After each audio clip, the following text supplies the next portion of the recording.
Rohingya चलेगा बांग्लादेश से, वो आएगा पश्चिमी बंगाल के तटीय इलाके में और आके कहेगा बांग्लादेश में काम धंधा नहीं है।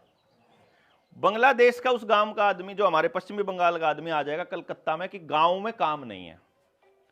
फिर इधर बिहार की तरफ आ जाओगे, बिहार का यूपी का आदमी, बिहार और यूपी के अंदर कोयले की और सोने की इतनी खदान है, अगर उसका सारा ठेका कंपनियों की बजाय अगर सरकार के पास आ जाए या देश के लोगों में बंटने लगे, हर आदमी को हर महीने 3 लाख रुपया कम से कम मिल सकता है।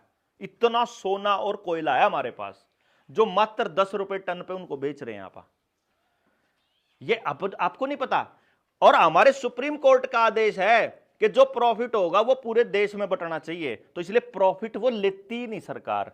वो ये जो नेता हैं, ये उद्योगपतियों से सेटिंग करके वो कोयले की खदान उनको बिल्कुल मिट्टी के भाव में उठवा देती है। समझ रहे हो पॉइंट को?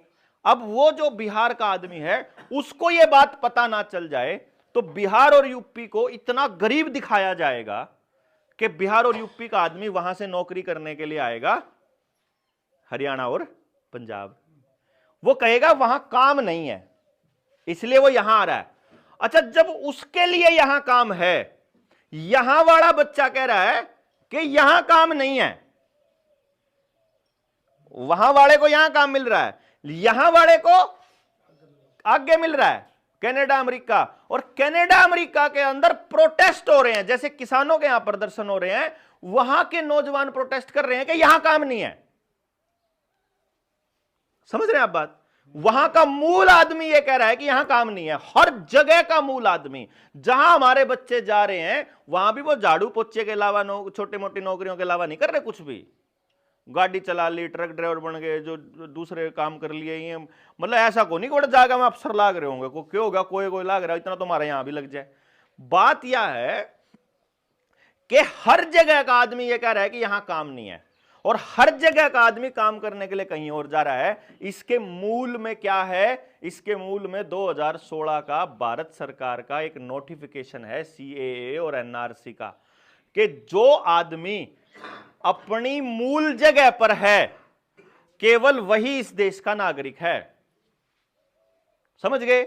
जहां दादा के कागज हैं, फिर उसके बाप के कागज हैं और उसके कागज हैं, वो तो है इस देश का मालिक। और जब बाप के कागज कहीं और के हैं और बच्चे के कहीं और के हैं, या जैसे बाप के तो हो गए यहां के इस गांव के, और बच्चे के हो गए मान लो लोहारू के, या उन्हें रहना शुरू कर दिया चंडीगढ़, उन्हें वहां का DL बनवा लिया, आधार कार्ड वहां का बना लिया, तो बच्चा चला गया वहां, कागज बनवा लिया वहां का, तो ईब वो बच्चा इस देश का मालिक नहीं रहा, ईब वो शरणार्थी हो गया, वो रिफ्यूजी माना जाएगा। ये नोटिफिकेशन है जनाब। समझ रहे हैं क्यों आपके गांव से आपको निकाल रहे हैं, क्यों गांव से शहर की तरफ भेज रहे हैं? क्या नहीं समझ में आया? आवे है ईब या बात मान लो हम लोगों को समझ में आएगा। अगर पूरे गांव को समझाना है, अगर पूरे गांव के अंदर इस चर्चा को लेके जाना है, तो भाई पूरा गांव बैठना पड़ेगा कि नहीं बैठना पड़ेगा? है पूरे बिना समझे, बिना चर्चा किए तो गांव को पता ही नहीं चलेगा कि हमारे बच्चों की, हमारी अगली पीढ़ी को पूरी तरह से बर्बाद करने की योजना बन चुकी है।